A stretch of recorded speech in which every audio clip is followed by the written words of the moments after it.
Step into my circle with the opposite of Urkel. When I pull up flying purple, people eaters couldn't bite me. I sealed the fate of Herschel. And I just leave them on the limb and hand them my business. These rappers are walking that I already killed them. Skin blanco, lyrical weapon kicking like a bronco. Head honcho, spherical presence came from the grotto. A dead rapper, rap his body in a poncho. And crack his melon with a combo like pronto. Hey, this is Philadelphia Live. In this part 4 of our session with Thomas Freeme, we talk about how white supremacy is built upon a bed of superficiality and denial. And we talk about the most powerful tool in our fight against white supremacy, which is called the truth. So continue to join us. And as always, hit that like button. Don't forget to share. Leave a comment, and most of all, subscribe. Thank you, and enjoy the show. I was asking Thomas, not asking him, but I was just about to tell him that you would be surprised that white people cannot define the word racism. Because you ask a white person, what is racism? They come up with all types of stuff. Why? I deal with it with my parents, because my child is mixed, and my child is mixed. Her mother is Black and Puerto Rican, but it doesn't even matter because my daughter is a brown skin. So my parents, they love my daughter to death. Trust me. But they refer to her as Hispanic. When I mention that she's Black, or I say that she's Black, they know she's Puerto Rican. She's Hispanic. So it's hard for them to admit that their grandchild is Black. You were right on point, Jeanette. And that's it. Is that it's not realizing, but yet when you ask them if they're racist, they'll tell you no. And it's like I defined to my mom, because me and my mom have went through it. And I said, Mom, look at it like this here. Remember the first time when I brought a Black girl home? I was 14, 15 years old, What was your first thought, right? When you saw me with this Black girl, what was your first thought? Well, my first thought was, why couldn't you get a little white girl, Why was it a Black girl? And I said, you see, that is the racism. You see, that is the racism that Black America is crying out for white people to get in touch with and understand.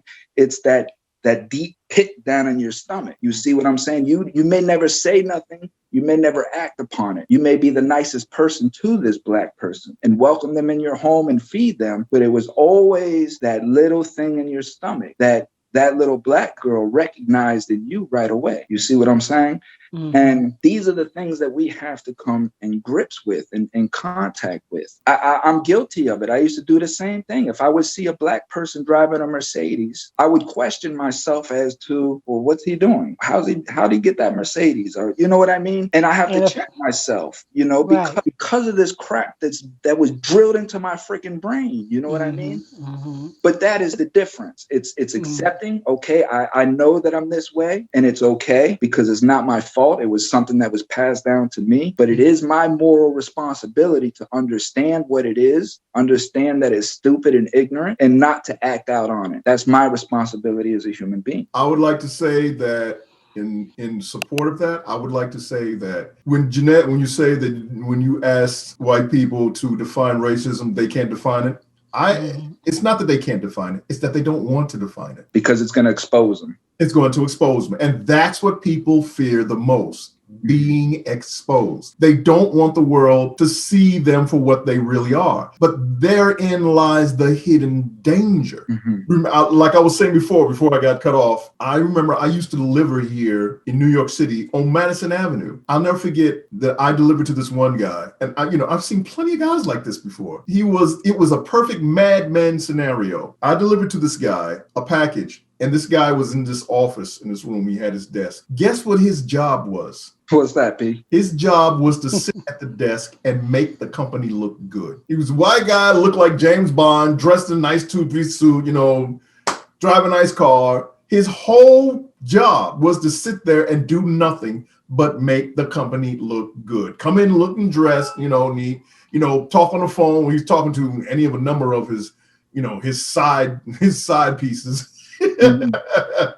That's it. That's the danger of living like that. I also remember, I'll never forget this one guy, brother I knew. He worked down at the New York Stock Exchange. And the New York Stock Exchange at one time was one of the most stressful places in the world. They would, when they're doing puts and calls, to be on the floor, the guy would be right up in your ear screaming, 2/3, 4/4, and blah, blah, blah, blah, blah, blah, screaming at you. And he did that to you all day long. It had an effect on him. But come to reason to find out why they were that way was because the New York Stock Exchange was also, at one point in time, the biggest drug den in the world. Mm-hmm. Millions of dollars of drugs flowed right into the stock exchange. They would go into the bathroom, they'd be like, Cole, whatever you want, right there, you can snort coke, go back on the floor and do your job. That's what it was like. Keep them pumping. High energy. Yeah, that was the stock exchange. And the thing is that this is the life that we, that people who call themselves supremacists or better than other, they live behind closed doors. And the result is that now you've got all these guys getting caught out there, Jeffrey Epstein, Harvey Weinstein, Bill Cosby, R. Kelly, they're all getting caught with their pants down because they're being exposed. And when you take away all of the wealth, you take away all the fluff, you take away all of the, they're being revealed for who they really are. That this supremacy or this better world that you live in or this American dream is really nothing more than that. A dream. It really is. An agenda. Yeah. An agenda. That's so it's up to people like me and you to reverse that mentality with our most powerful weapon, the truth of knowledge and the truth, man. Yeah, we're the purveyors of truth, the truth of how it really was and the truth of how it really is. Look at what we're uncovering today. Look at the corruption. Look at it's insane. And when we come together, Pete, when we come together, we're really gonna uncover crap, man. Yeah. We're doing this still. What we're uncovering, we're still doing it fighting amongst each other. But when we come together, and it's gonna happen, man. It's gonna happen. When we come together and we understand that not to hate one another, but to come together, when that happens, we're going to uncover everything because then we are the boss. We have to remember we are the boss. We elect these people. We put them there, right?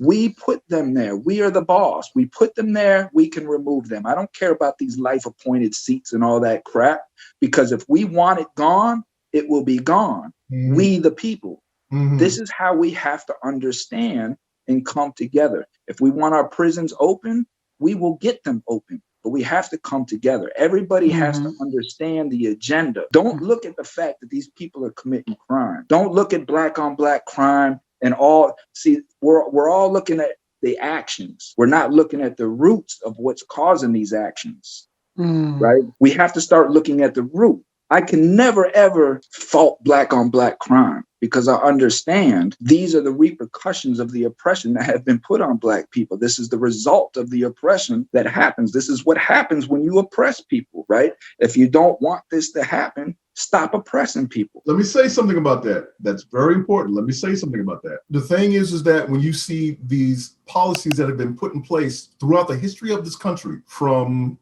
Jim Crow to eminent domain to gentrification through redlining through and on and on and on, that have targeted black people, it's up to us to find solutions that can remedy what we're going through in the black community, because it's having a serious mental effect on us, where there are black people in droves by the hundreds of thousands out there that are seriously suffering from mental issues. PTSD, all kinds. Yes, but all kinds of bipolarism. Is rampant in the black community. It's all kinds of mental effects from this. But the thing is that as we find answers to them, do you really think that black people are going to be the only ones that's going to benefit from it? No, life will, because black people are the originators of life, right? They're in